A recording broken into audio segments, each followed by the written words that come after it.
Good morning students, आपका maths के online classes में स्वागत है।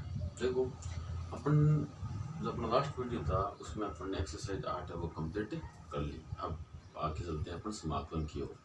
तो देखो, सारा पीछे हुआ एक बार वापस रिवाइज करते हैं। हमने स्टार्टिंग स्टडी की थी आपकी कलन से। हमने कलन से शुरुआत की थी और कलन के लिए बताया था आपको कि हमारे सामने दो समस्याएं आई थी। एक तो आई थी स्पर्शरेखा की प्रवणता कैसे ज्ञात करें, एक क्षेत्रफल कैसे ज्ञात करें। तो जब स्पर्शरेखा की प्रवणता की बात आई, प्रवणता, तो सबसे पहले अपना निर्माण हुआ था लिमिट का। सबसे पहले हमने लिमिट के बारे में स्टडी की थी। लिमिट के बाद में आपके दो बने, एक तो सततता, दूसरा है आपका अवकलनीयता। सबसे पहले सीमा पर डिस्कस किया हमने। सीमा के बाद सततता और अवकलनीयता था। अवकलनीयता के बाद में आया था आपका अवकलन, और अवकलन के बाद था अवकलन, अवकलज के अनुप्रयोग।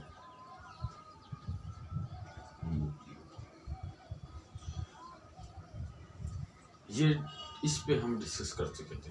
अवकलनीयता और सततता और अवकलन था, वो चैप्टर आपका 6 था, जिससे 2 नंबर का इक्वेशन आता है। अवकलन से आपका 6 मार्क का इक्वेशन आता है। अवकलज के अनुप्रयोग से आपके 3 + 3 यानी 3 नंबर के 2 इक्वेशन आते थे। अब आपके आगे आएगा क्षेत्रफल संबंधित प्रॉब्लम। क्षेत्रफल ज्ञात करना है, दूसरी प्रकार की जो टाइप की प्रॉब्लम थी वो क्षेत्रफल ज्ञात करने की थी। तो उससे बनेगा आपका समाकलन। समाकलन भी आपके 2 टाइप्स के हैं। एक तो है व्यापक समाकलन और दूसरा है आपका निश्चित समाकलन। व्यापक समाकलन से आपका एक क्वेश्चन 1 नंबर का आएगा, एक क्वेश्चन 2 नंबर का आएगा, एक क्वेश्चन 3 स्टार, यानी एक क्वेश्चन आपका 3 नंबर का आएगा। स्टार का मतलब अथवा में, ये क्वेश्चन आपका अथवा में आता है। फिर निश्चित समाकलन से केवल एक ही क्वेश्चन आता है, वो आता है आपका 6 नंबर। उसके बाद में है समाकलन के अनुप्रयोग।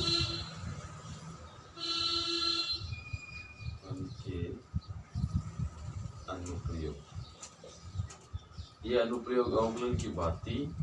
3 यानी 6 नंबर की प्रश्नावली है, 3 नंबर के 2 क्वेश्चन आते हैं। ये आपकी एक्सरसाइज 9 है, ये आपकी एक्सरसाइज 10 है और ये आपकी एक्सरसाइज 11। इस प्रकार से समाकलन को डिवाइड किया गया। अब समाकलन होता कैसे है, क्या प्रोसेस है उसकी, तो उस पर डिस्कस करते हैं।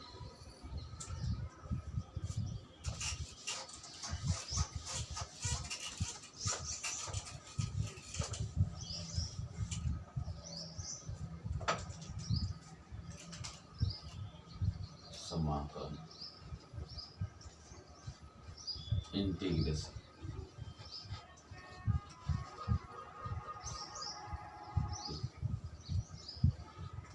हमने ऐसा तो पढ़ा है, dy/dx बराबर f'(x). ये होता है y का x के सापेक्ष अवकलन, जिसमें आपका d/dx होता है अवकल संकारक।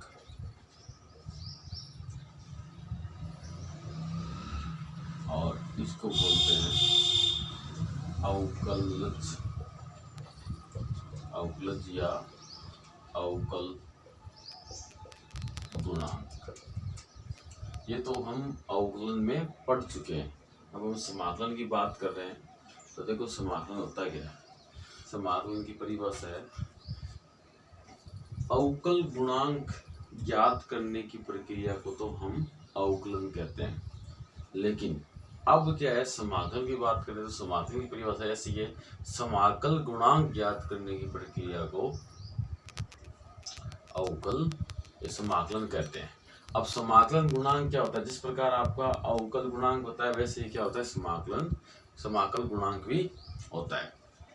उसकी अगर दूसरी परिभाषा देखा जाए इसके अवकल के संदर्भ में, तो हम कहेंगे अवकल गुणांक ज्ञात करने की विपरीत प्रक्रिया को हम क्या कहेंगे, समाकलन कहेंगे।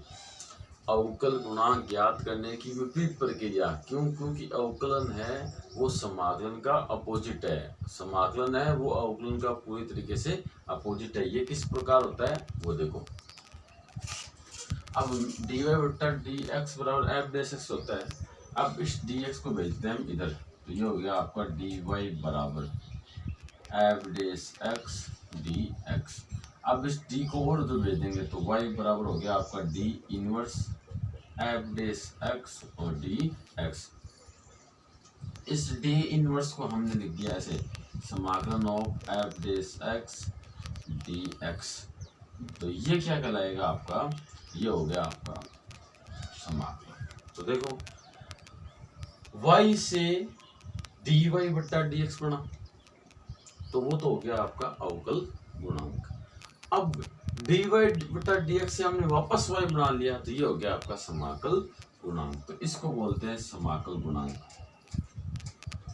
समाकल गुणांक। और f डैश x इसको बोलते हैं समाकल्य, और ये होता है आपका स्लाइस, जिसको हम बोलते हैं अल्फांश। और ये आपका है जो मार्क लगा हुआ है डी इनवर्स की जगह हमने जो मार्क लगाया। अब कहने को तो ये कहते हैं कि डी इनवर्स नहीं रख सकते, क्या? देखो डी इनवर्स रख सकते हैं, लेकिन क्या है जब इसको बनाया गया तो इस डी इनवर्स को हटा के यहाँ क्या लगा दिया, ये लगा दिया चिन्ह। इसको बोलते हैं समाकलन चिन्ह या स्टाइलिश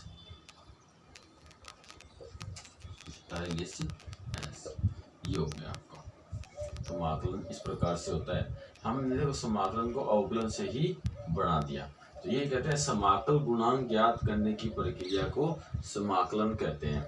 और अवकलन की, अवकल गुणांक ज्ञात करने की विपरीत प्रक्रिया है उसे हम क्या कहते हैं, अवकलन समाकलन कहते हैं। अवकल गुणांक ज्ञात करने की विपरीत प्रक्रिया है उसे हम समाकलन कहते हैं। तो ये जब dy बटा dx बराबर f डैश x, यानी हम अवकलन से इसको इस प्रकार से ज्ञात कर लेते हैं, यह आपका हो गया समाकलन। ये जो चिन्ह है वो समाकलन को ही प्रदर्शित करता है। कहीं भी किसी भी क्वेश्चन में अगर ये चिन्ह लगाया हुआ हो, जिसका मतलब यह है कि हमें इसका समाकलन करना है। ये तो सिंपल सी बात है, लेकिन हम कैलकुलस के जो प्रॉब्लम्स की थी अपनी, कि भाई कैलकुलस में हमारी कैलकुलस निर्माण इसलिए हुआ था कि हमारे सामने स्पर्शरेखा प्रवणता ज्ञात हो और क्षेत्रफल ज्ञात हो, वो समस्या आई थी, तब हमने कलन का निर्माण किया था। तो उसके आधार पर समाकलन की स्टडी करते हैं।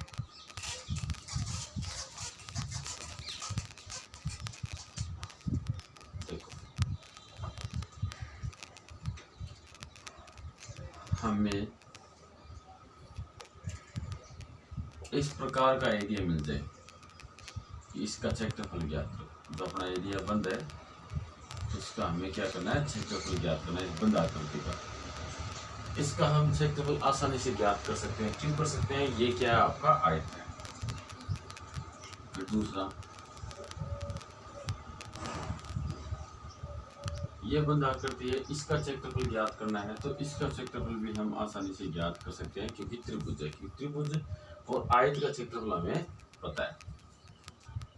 आयत का क्षेत्रफल होता है आपका लंबाई गुणा चौड़ाई, और त्रिभुज का क्षेत्रफल 1/2 आधार गुणा ऊंचाई। आयत का क्षेत्रफल हो गया लंबाई गुणा चौड़ाई, त्रिभुज का क्षेत्रफल होता है 1/2 आधार गुणा ऊंचाई। ये आपके फॉर्मूले हैं आपके पास। इन सिंपल फॉर्मूलों से हम आयत का क्षेत्रफल भी ज्ञात कर सकते हैं और त्रिभुज का क्षेत्रफल भी ज्ञात कर सकते हैं। तो हमारे क्षेत्रफल को ज्ञात करने में कोई समस्या नहीं है, इन दोनों फॉर्मूले से ज्ञात कर सकते हैं। तो हमारे सामने प्रॉब्लम कैसे है, ये सिंपल से जो आपके आयत वाले त्रिभुज वाले क्षेत्रफल हम ज्ञात कर सकते हैं, तो हमें समाकलन की जरूरत नहीं है। लेकिन अगर आपके सामने ऐसी कोई आकृति आ जाए, तो जब ये आकृति है आपकी अर्धवृत्त की, तो अर्धवृत्त का क्षेत्रफल में हम ज्ञात कर सकते हैं। कैसे ज्ञात करोगे, πr² बटा 2। तो उससे आपका अर्धवृत्त का क्षेत्रफल भी आ जाएगा। तो इससे का क्षेत्रफल ज्ञात करने में हमारे सामने कोई प्रॉब्लम नहीं आई। हम इसका भी सिंपल तरीके से क्षेत्रफल ज्ञात कर लेंगे। लेकिन अगर हमारे पास में ऐसी आकृति आ जाए तो हमें कहते इसका क्षेत्रफल ज्ञात हो। यहाँ ऐसे बंद कर दे इसको। तो इसका क्षेत्रफल हमें क्या करना है, ज्ञात करना है। तो अब इस प्रकार का क्षेत्रफल हमें ज्ञात करना, इस प्रकार की आकृति आ जाए तब जाके हमें समाकलन की जरूरत पड़ेगी। तब जाके समाकलन में क्या हुआ, निर्माण हुआ। ऐसे आकृति हमने बनाई और हमें इसका क्षेत्रफल ज्ञात करना हो, तब क्या हुआ कि समस्या सामने आ गई। क्यों, हमारे पास ऐसा कोई फॉर्मूला नहीं था कि जिससे इसका क्षेत्रफल ज्ञात किया जा सके। ऐसे आकृति बनी तब हमने आयत वाला फॉर्मूला लगा के क्षेत्रफल ज्ञात कर लिया। ऐसी आकृति बनी तो त्रिभुज वाला लगा दिया। ऐसी आकृति बनी तो हमने क्या किया, वृत्त का आधा कर दिया, तो हमारे पास क्षेत्रफल आ गया। अब ये आकृति आ गई तो अब इसका क्षेत्रफल कैसे ज्ञात करें। तो ये समस्या क्या आई, सामने आ गई। तो यही वो समस्या है जिससे कलन का निर्माण हुआ था। अब इस समस्या का समाधान कैसे हो, तो देखो समाधान उन्होंने इस प्रकार से किया।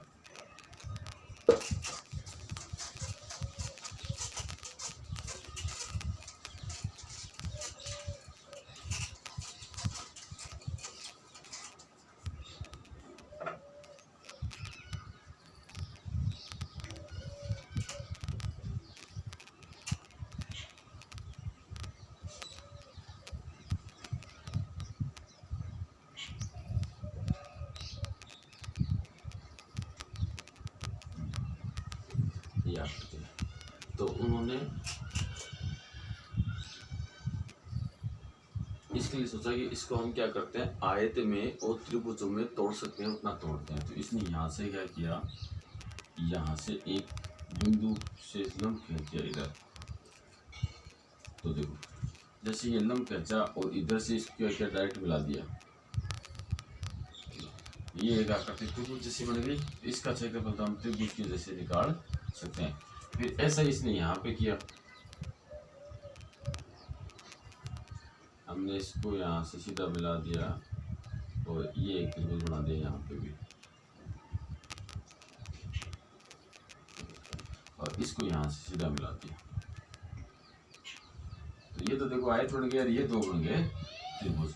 तो इससे कुछ क्षेत्रफल तो इसका हम ज्ञात कर पाए। लेकिन हमारा ये रह गया, ये रह गया, इधर वाला रह गया, इधर वाला रह गया, यानी कुछ एरिया रह गया जिसका हमें क्षेत्रफल ज्ञात नहीं हो पाया।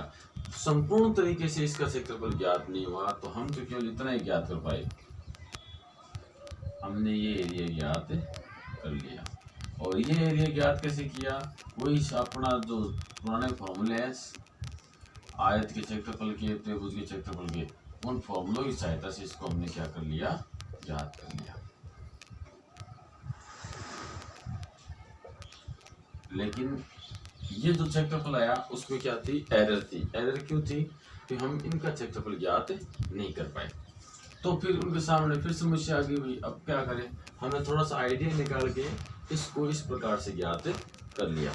लेकिन यहाँ भी समस्या आ रही है कि ये वही एरिया है वो रह रहा है, यानी त्रुटि आ रही है। तो देखो कोई भी हम कार्य करें तो उसमें त्रुटि को संपूर्ण तरीके से खत्म नहीं किया जा सकता, हाँ उसको मिनिमाइज किया जा सकता है, कम से कम किया जा सकता है। तो इसमें जो क्षेत्रफल का एरिया रह रहा था तो फिर क्या करें, तो फिर इन्होंने सोचा कि इसको और कम करें। और कम कैसे करोगे, अभी हमने क्या किया था, इसको 1, 2 और 3 टुकड़े कर लिए।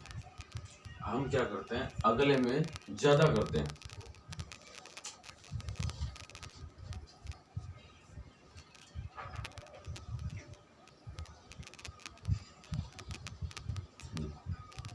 हम ज्यादा टुकड़े कैसे किए, हमने एक भाग तो इधर से ले लिया और एक भाग उधर ले लिया, ठीक है। यहां से हमने क्या किया, इन दोनों को मिला दिया, मिलाया। फिर यहां से हमने लंब खींच दिया,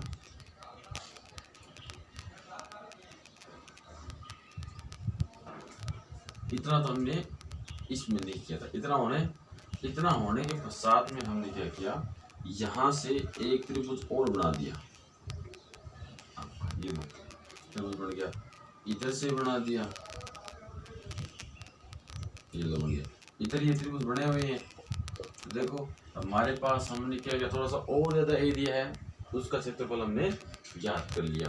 हमने थोड़ा सा इसको और शामिल कर लिया, यानी हमने जैसे टुकड़े की संख्या बढ़ाई बढ़ाते क्या हुआ कि अपना एरिया और ज्ञात हो गया, यानी समस्या थोड़ी और कम हो गई।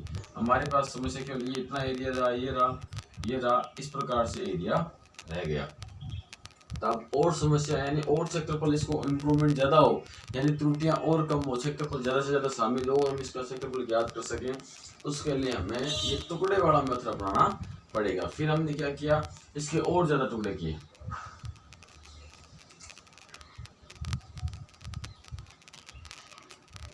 फिर हमने टुकड़े इसके और ज़्यादा किए, तो हमने इस प्रकार से करते टुकड़े।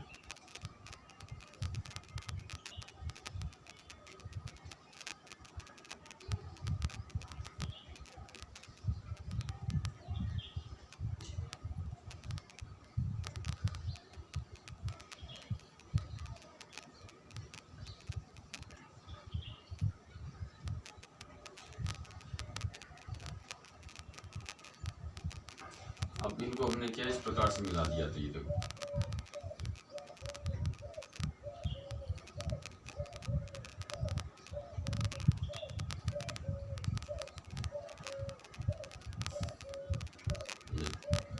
तो भी सारे जो बुक से बने हुए हैं ये तो अपने हो गए आयत, यानी आयत की सहायता से इनके क्षेत्रफल ज्ञात कर सकते हैं। जो इस प्रकार से बने हैं वो बन जाएंगे अपने त्रिभुज, और उन सभी का हम त्रिभुजों की सहायता से क्या करेंगे, क्षेत्रफल ज्ञात कर लेंगे। इतना सारा करने के पश्चात भी क्या है, अपने देखो ये बीच में ये जगह है ये फिर रह जाती है, यानी यहाँ पे क्या है, फिर क्षेत्रफल में अपनी क्या आ रही है, त्रुटि आ रही है, क्योंकि अपने बार बार हम कोशिश कर रहे हैं तो अपने जगह रह रही है। देखो पहले जगह बहुत सारी थी, फिर हमने थोड़ा सा और टुकड़ों की संख्या बढ़ाई तो आपकी जगह क्या होगी, थोड़ी कम रह गई, क्षेत्रफल ज़्यादा आ गया। फिर हमने और ज़्यादा टुकड़े किए तो क्या हुआ कि जगह थोड़ी और कम रही और क्षेत्रफल में क्या हुआ, ज़्यादा आया। लेकिन हम पूरी तरह से एग्जैक्ट तरीके से ये नहीं कह सकते इसका क्षेत्रफल इतना है, तो हमारे सामने ये समस्या आती रही। हम क्या कर रहे हैं, क्षेत्रफल को बार बार तोड़ रहे हैं, तोड़ने के पश्चात में ये प्रोसेस हो रही है जिससे अपना क्षेत्रफल ज्ञात आ रहा है। अब जो इतने से टुकड़े का क्षेत्रफल ज्ञात करने के लिए हमें कितनी प्रॉब्लम हमारे सामने, पहले हमने ये टुकड़े किए, फिर ये किए, फिर ये किए, अब इससे आगे क्या करेंगे, हम और टुकड़े करेंगे, और टुकड़े करने के पश्चात में इसका क्षेत्रफल ज्ञात होगा। तो इस प्रकार की जो ये मेथड है क्षेत्रफल ज्ञात करने की, ये सूटेबल नहीं है, क्योंकि ऐसा पॉसिबल नहीं है। हम कितनी बार टुकड़े करें और उनका क्षेत्रफल ज्ञात करें तो हमारे सामने बहुत सारी समस्या आ जाएगी। ऐसा हम जनरल लाइफ में ऐसा हम नहीं कर सकते। तो क्या करें, देखो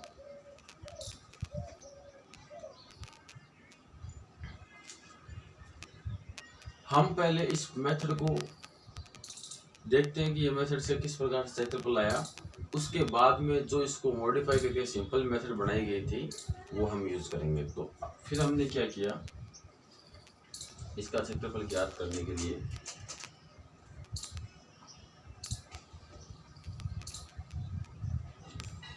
हमने क्या किया, इसके बहुत सारे टुकड़े कर दिए, छोटे छोटे बहुत टुकड़े कर दिए। तो हमने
हमने इसके बहुत ज़्यादा टुकड़े कर दिए। बहुत छोटे छोटे टुकड़े करने के पश्चात मेरा क्या हुआ कि जो क्षेत्रफल में जो क्षेत्रफल आपका रह रहा था, इस पूरे में जो क्षेत्रफल रह रहा था उसकी संख्या क्या होगी, वो मिनिमाइज हो गया, बहुत ही कम हो गया, जो हमें दिखाई नहीं दे रहा। हमने इतने प्रकार से छोटे छोटे टुकड़े किए कि इसमें जो क्षेत्रफल है वो आपका पूरी तरीके से आयत बन चुका है। सारे टुकड़े हैं वो आपके आयत की तरह बिहेव करेंगे और उनका क्षेत्रफल हम सभी का प्रत्येक टुकड़े का क्षेत्रफल ज्ञात करेंगे और सभी टुकड़ों का ऐड कर देंगे तो हमारे पास क्या होगा, क्षेत्रफल प्राप्त हो जाएगा। अब क्षेत्रफल कैसे प्राप्त होगा, देखो यहाँ आपका x बराबर a हमने मान लिया, x बराबर क्या है, a है। फिर प्रत्येक टुकड़े की मोटाई है वो h मान ली, तो प्रत्येक टुकड़े की मोटाई h है, तो इससे जस्ट आगे वाला क्या हो जाएगा, x बराबर a प्लस h हो जाएगा। उससे जस्ट आगे वाला क्या हो जाएगा, x बराबर a प्लस h 2h हो जाएगा। प्रत्येक में h क्या हुआ, बढ़ता जाएगा। जो आपका लास्ट टुकड़ा है यहाँ से ऐसे चलते जाएंगे। हमने इसके n टुकड़े कर लिए, कितने कर लिए, n टुकड़े। हमें ये क्षेत्रफल ज्ञात करने के लिए हमें इससे आकृति मिली थी, उसका हम क्षेत्रफल निकाल लेते हैं। सबसे पहले हमने इसको त्रिभुजों में और आयत में तोड़ा, तो एक त्रिभुज बना, दो त्रिभुज बने, एक आयत बना, तो उसमें क्या था कि क्षेत्रफल सही नहीं आ रहा था। फिर हमने टुकड़ों की संख्या बढ़ाई, इसमें 2 आयत बनाए हमने और 4 त्रिभुज बनाए, तब भी आपका क्षेत्रफल सही नहीं आ रहा था। हमें थोड़ा सा हिंट मिल गया कि अगर इस प्रकार से टुकड़े किए जाए तो इसका क्षेत्रफल बहुत अच्छे तरीके से ज्ञात किया जा सके। तो इसके लिए हमने इसकी क्या कर दिया, n टुकड़े कर दिए। n टुकड़ों में प्रत्येक टुकड़ा आपका आयत की तरह बिहेव कर रहा है, प्रत्येक टुकड़ा आयत जैसा दिखाई दे रहा है, तो हम उस आयत का क्षेत्रफल, सभी आयतों के क्षेत्रफल ज्ञात करके जोड़ देंगे तो हमारा क्षेत्रफल आ जाएगा। तो पहला है बिंदु x बराबर a है, तो प्रत्येक आयत की जो चौड़ाई है, मोटाई वो h है, तो दूसरा क्या हो जाएगा, a x बराबर a प्लस h हो जाएगा। तीसरा हो जाएगा x बराबर a प्लस 2h हो जाएगा। इसी प्रकार से लास्ट है वो आपका हो जाएगा x बराबर a plus n minus 1h। क्यों, हमने n टुकड़े किए तो फर्स्ट में तो आपका x बराबर a ही है, इसलिए तो ये आ गया। अब इसका हम क्षेत्रफल ज्ञात करते हैं।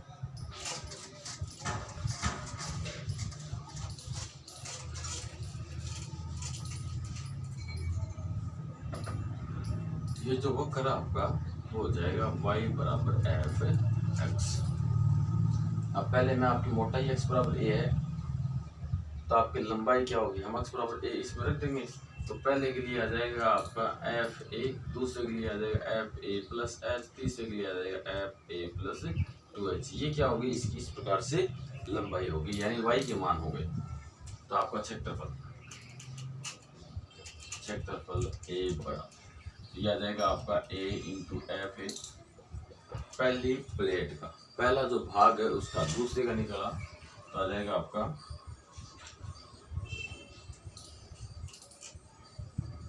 h, मोटाई h प्रत्येक h मोटाई का है, तो पहले में y का मान हो गया एफ ए, तो h चौड़ाई गुणा लंबाई h गुणा एफ ए। दूसरा हो जाएगा h गुणा एफ ए प्लस h। तीसरा हो जाएगा h गुणा एफ ए प्लस 2h। इस प्रकार से चलता जाएगा। लास्ट में हो जाएगा आपका h गुणा F A plus n minus 1। ये प्रत्येक भाग को हमने क्या कर दिया, जोड़ दिया। अब देखो यहाँ प्रत्येक पद में आपका h कॉमन आ रहा है, तो हम क्या करेंगे, h कॉमन ले लेंगे। तो a बराबर हो गया आपका h into F A plus F A plus H plus F A plus 2h। ऐसे करते करते लास्ट में F A plus n minus 1h। अब ये जो छोटा कोष्टक है उसको हम ऐसे भी लिख सकते हैं n माइनस 1 का बार और फिर h। तो हमने ये लिख दिया। फिर से देख लो एक बार, प्रत्येक प्लेट का हमें प्रत्येक भाग है उसका क्षेत्रफल क्या करना, प्रत्येक भाग आपका आयत का क्षेत्रफल होता है लंबाई गुणा चौड़ाई। तो प्रत्येक जो प्लेट है यानी भाग है उसकी जो मोटाई है वो h है, ये जो चौड़ाई है वो h है, प्रत्येक भाग की चौड़ाई h है। तो लंबाई ज्ञात करना है तो प्रत्येक में हमें x का मान ज्ञात करना पड़ेगा, उसके हिसाब से x का मान इसमें रखेंगे तो हमारे पास ये जो लंबाई है वो आ जाएगी, और लंबाई हमारे पास ये आ चुकी है। अब देखो हमने इसके भाग किए, हमने n भाग कर दिए, तो n भाग में हम ये चाहते हैं कि प्रत्येक भाग है वो एकदम छोटा से छोटा हो। क्यों हो, कि छोटे से छोटा होगा तो ये क्या करेगा, ज़्यादा जगह कवर करेगा, ज़्यादा जगह कवर करेगा तो हमारे पास जो क्षेत्रफल की त्रुटि आ रही थी वो कम से कम आएगी। तो हमारा जो ये कम से कम तब भी आएगा जब h टेंड्स टू क्या हो जाए, 0 जाए, यानी h का मान है वो h क्या है, चौड़ाई यानी मोटाई आपके प्रत्येक भाग की वो कम से कम करनी है, यानी उसको क्या करो लगभग 0 के बराबर कर दो, ताकि क्या हो प्रत्येक भाग का क्षेत्रफल आ जाए और हमारा कोई भी भाग ऐसा रहे नहीं कि जो क्षेत्रफल में शामिल नहीं हो। तो एच टेंड्स टू आपका 0 हो जाएगा, यानी एच को लगभग 0 की ओर अग्रसर कर दो। तो आपने सीमा में पढ़ा होगा कोई संख्या अगर किसी दूसरी संख्या की ओर अग्रसर हो तो सीमा ऑटोमेटिक वहां पहुंच जाती है। तो यहाँ आपका क्षेत्रफल ए बराबर हो जाएगा limit H tends to 0 H F A plus F A plus H plus F A plus 2h plus जैसे चलता जाएगा, और ये हो गया आपका F A minus A plus N minus 1h, ये आ गया। तो ये फॉर्मूला हो गया आपका क्षेत्रफल ज्ञात करने का। इसको बोलते हैं समाकलन प्रथम सिद्धांत से समाकल ज्ञात करने का, यानी ये आपका सूत्र है प्रथम सिद्धांत। जैसे अवकलन में प्रथम सिद्धांत था वैसे समाकलन में प्रथम सिद्धांत का ये सूत्र है जिससे हम समाकलन ज्ञात करते हैं। लेकिन ये मेथड क्या है, थोड़ी यूजफुल कम है, यानी थोड़ी कॉम्प्लिकेटेड घुमा के ऐसे दिए जिसमें दिक्कत ज़्यादा होती है। तो फिर क्या किया गया कि इसकी सहायता से हमने क्या किया कि सारे जो अवकलन है, अवकलन वाले भाग थे, इसकी सहायता से हमने क्या किया सारे समाकलन कर लिए, यानी समाकलन की प्रक्रिया है वो लगा कि हमने मान ज्ञात कर लिए। कैसे मान ज्ञात कर लिए, जैसे इसकी सहायता से हमें पता चला कि साइन एक्स है उसका समाकलन आपका माइनस का कोस एक्स होता है, साइन एक्स उसका समाकलन क्या होता है माइनस का कोस एक्स होता है। तो फिर हमने क्या किया कि इसका डायरेक्ट ऐसा एक फॉर्मूला बना दिया जिसमें क्या हो कि हमें ये सारी प्रोसेस ना करके सीधा ही हम मान निकाल ले। तो फॉर्मूला कौन सा आया, देखो आपको याद होगा हमने स्टार्टिंग में किया था कि y बराबर समाकलन of F dash X D X, ये फॉर्मूला ये आया। फिर इसको हमने यूज में कम लिया और इसको मॉडिफाई करके हमने ये बना दिया। यहाँ फिर क्या हो गया आपका y बराबर समाकलन ऑफ, हम किसका कर रहे हैं साइन एक्स का कर रहे हैं, तो यहाँ साइन एक्स डी एक्स हो गया और इसका मान आ गया आपका माइनस का कोस एक्स प्लस का सी, ये आ गया। तो इससे हमने समाकलन सीधा कर लिया, हमें ये प्रोसेस की जरूरत नहीं पड़ी। हाँ लेकिन अगर सिद्ध करना हो कि ये कैसे आया तो हमें यहाँ समाकलन का प्रथम सिद्धांत का जो सूत्र है वो यूज करके माइनस का कोस एक्स प्लस सी लाना। ये प्लस का सी क्यों आ रहा है इसकी कहानी अलग है, वो आपको बाद बताएंगे। प्लस सी मतलब कॉन्स्टेंट अचर राशि वो है, तो ये आपको बाद बताएंगे। पहले अभी समझ लो कि ये प्रथम सिद्धांत था, इससे समाकलन में कठिनाई आती है, यानी थोड़ा ये हार्ड है फॉर्मूला। तो क्या किया गया ये लाया गया। ये हार्ड क्यों हुआ, वैसे तो हार्ड नहीं है सिंपल ही, लेकिन इसमें क्या है टाइम ज़्यादा लगता है। जिस प्रकार से ये मेथड है, जैसे अगर मेथड से हम यूज करते गए कि भाग करते जाओ इसको पार्टीशन करते जाओ फिर उसका क्षेत्रफल ज्ञात हो, तो हमें इतना सा एरिया क्षेत्रफल निकालने के लिए तो हमें कई महीने लग जाएंगे इसका क्षेत्रफल ज्ञात करने के लिए। तो फिर क्या किया यहाँ से ये फॉर्मूला बनाया गया था। फिर इससे क्या हुआ क्षेत्रफल में हम चित्र से नहीं सीधा यहाँ से बना लेंगे, आपका जो क्षेत्रफल है वो यहाँ से ज्ञात कर लेंगे। तब क्या हुआ हमारे सामने थोड़ी समस्या कम हुई, हम थोड़ा आसानी से और हो गए। लेकिन हमारे पास इतना टाइम नहीं है, टाइम के आज का वक्त क्या आज क्या कहता है, आज की मांग यही है कि वक्त की कमी सबके पास, किसी के पास टाइम नहीं है, तो उसको बचाना है। तो उसको बचाने के लिए हमने क्या किया फिर और सिंपल मेथड यानी ये बनाया गया। तो इससे क्या हुआ फिर समाकलन का यूज हुआ। यहाँ से जो समाकलन बनेगा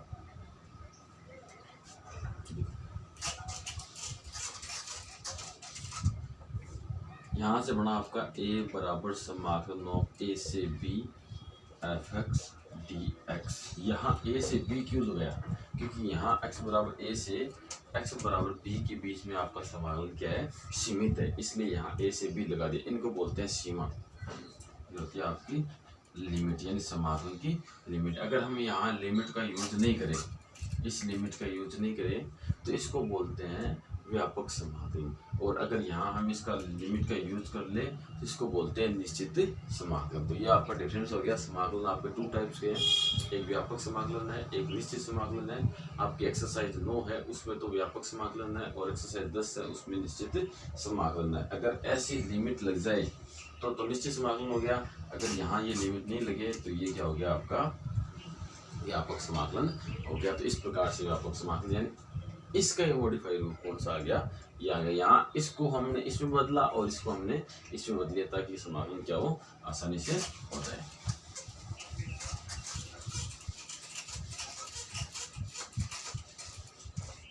अब देखो वापस आते हैं हम एक बार, हमें ऐसे दिया हो d/dx और यहाँ दिया हुआ आपका fx + 5 तो बराबर, तो यहाँ से हम इसका अवकलन करेंगे तो fx क्या हो जाएगा f' और 5 का हो जाएगा 0, जिसको लिखने की जरूरत नहीं है। तो अब dx को उधर भेजेंगे तो d fx + 5 बराबर हो जाएगा f' dx। फिर d को और भेज दो तो fx + 5 बराबर ये d उधर जाते समाकलन ऑफ f' dx। अभी भी बताया था कि d उधर जाते ये चिन्ह बन जाता है, तो ये बढ़ गया। तो यहाँ f' का मान है वो fx + 5 आ रहा है, ठीक है। दूसरा, अगर d/dx fx + 3 हो तो यहाँ भी आएगा आपका f' आएगा, क्यों fx का f' हो गया 3 का हो गया 0। फिर इसको भी भेज दो उधर तो fx + 3 बराबर ये जाएगा समाकलन ऑफ f' dx। क्यों dx को उधर भेज दिया और f' आपका रह गया, ये d उधर जाएगा तो समाकलन बन गया, तो ये आ गया। अब हमें ये चीज़ नहीं दी हुई है, अगर ये दी हुई तो हमें पता चल गया कि f' है उसका समाकलन करेंगे तो ये आएगा।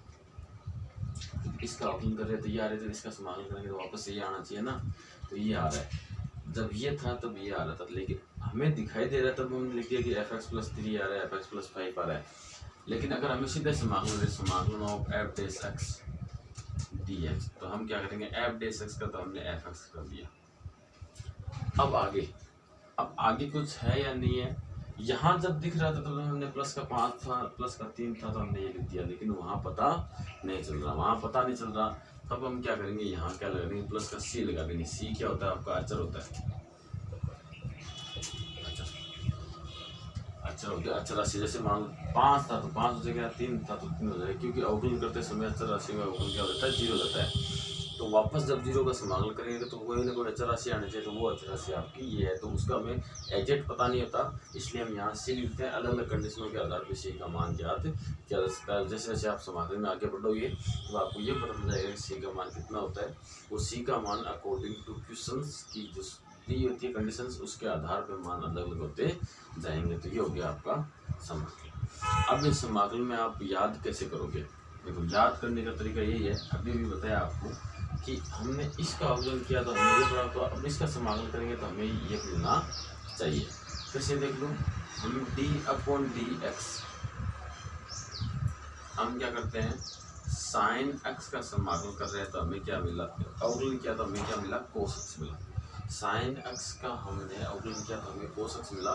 तो अब उल्टी प्रक्रिया है, तो आप cos x का समाकलन करो, cos x का समाकलन करो, आपको क्या मिल जाएगा sin x मिल जाएगा। प्लस का c और लगाना, याद रहे आपका जहाँ तक व्यापक समाकलन है तब आपको प्लस c जरूर लगाना है। अब समाकलन में कौन कौन से गुण धर्म है, किस प्रकार से समाकलन के फॉर्मूले बनेंगे, कैसे समाकलन के फॉर्मूले आपको कौन कौन से फॉर्मूले आपको याद रखना है, ये सारे अपन करेंगे नेक्स्ट वीडियो में। आज के इतना ही, धन्यवाद।